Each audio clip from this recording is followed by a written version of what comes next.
aconteceu com a Sherazade? É verdade que no SBT falaram que não iam renovar com ela. Sim. Que seria, parece que novembro, né? E aí depois, outubro, mandaram um e-mail para ela dizendo que não precisa vir mais, que já deu? Exatamente, a gente já sabia da jornalista da Sherazade que não seria renovado. Isso já era um fato, não era novidade para ninguém, muito menos para ela. Aliás, a maior interessada, né?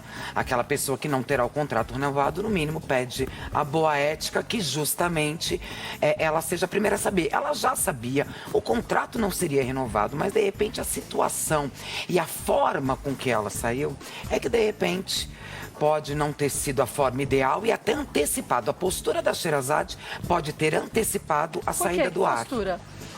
É uma postura delicada de quem... Sabe aquele descontentamento? Pelo menos é o que a gente ouve. Você sabe que não vai ter o contrato renovado. Você tem mais um mês de casa. Fica no ar? Cada um reage de uma forma. Às vezes você acabou, visto a camisa, eu tô aqui, mas talvez aquilo de alguma forma possa ter desmotivado, afetado, comprometido a expressão.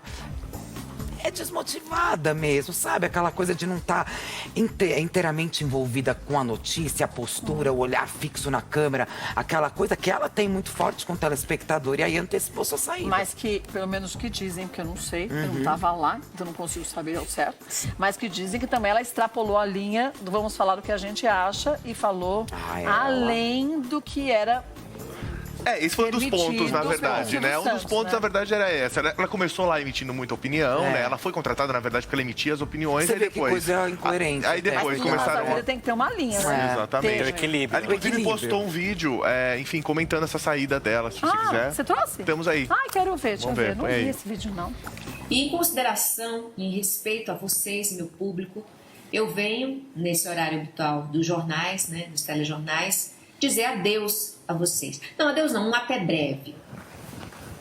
Só isso? Só isso. Ela postou, na verdade, um vídeo muito longo. Ela fala várias coisas. Ela conta que recebeu um e-mail da direção dizendo pra ela que ela não precisaria mais ir, que se dava já por encerrado esse contrato dela, que na verdade venceria no final de outubro. Então, assim, já pondo um ponto final nessa história de 10 anos. Realmente, ela não teve a chance de se despedir, né? Mas posso te falar, dos telespectadores. é muito difícil, em contrapartida, você olhando pelo lado da emissora. Quando você fala assim... eu estou buscando um jeito de dizer isso. Até já sei o que você vai dizer. Quando você fala assim, olha, você não vai continuar, ou então, como aconteceu comigo, eu vou sair e vou ficar ainda 15, 20 dias. É estranho, né? Não é tão estranho. A emissora tem que ter certeza de como você vai agir, porque a emissora fica numa saia justa. Também. Dependendo do que você faz, quando o programa está ao vivo e do que você fala, você pode trazer vários problemas à emissora e outras pessoas. Então, quando se permite que você fique no ar, fala, olha, como aconteceu comigo quando eu saí da Gazeta e vim para cá. Eu vou sair, mas meu contrato só começa em fevereiro. Eu vou continuar com vocês até onde tinha prometido, até o dia 22 de dezembro. Depois, os meus programas gravados, todos continuam. Assim, eu assinei meu contrato aqui da Band a partir do dia 1º de fevereiro, que por sinal era meu aniversário. Eles falaram, nós vamos pensar o que a gente quer. Eu falei, ok. Esperei um dia e aí a direção da Gazeta me disse, não, tudo bem, você pode então ficar até o dia 22 ao vivo e depois a gente continua como combinado. Eu falei, sem problemas. O que eu já acertei com a Band, e aí foi uma integridade muito grande das duas partes, tanto da Gazeta quanto da Band. Porque quando eu vim assinar aqui, eu falei para a direção da Band, eu venho a partir de fevereiro, porque não é justo, eu sei que não tem como eles gravarem um mês, que eu já adiantei, uma boa parte, eram 20 dias de programas gravados, não tem tempo de ilha de edição, não tem pessoal, então não seria justo. Eu assino para fevereiro. Eles falaram, então até em janeiro a gente não vai se manifestar dizendo que você veio porque você é funcionária de lá. Isso dito aqui. Eu falei, combinado. E assim está no contrato. Então, eu fiquei 15 anos lá. E a minha postura, sempre foi uma postura, e é uma postura que eu tenho. Eu sigo as regras. Então, discordo em algumas fora do ar. Chega no ar, a gente tem que seguir, porque você faz parte de um guarda-chuva. Eu nunca vou fazer algo que seja contrário à empresa que eu trabalho.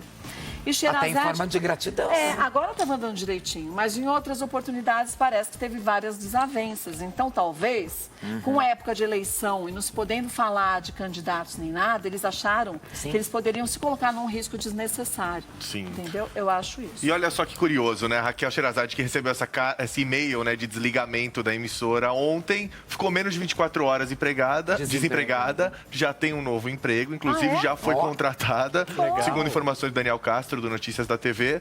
Ela foi contratada pelo Metrópolis, né? Que é um portal, site, né? Um portal muito grande. Ela vai fazer um programa de entrevistas e debates nas plataformas ali digitais. E segundo ela mesmo revelou, não vai poder dar sua opinião da maneira que ela sempre quis. Ela vai poder dar sua opinião, sim, dessa maneira. Até breve, não era Deus. Não era Muito Deus. boa, eu gosto dela.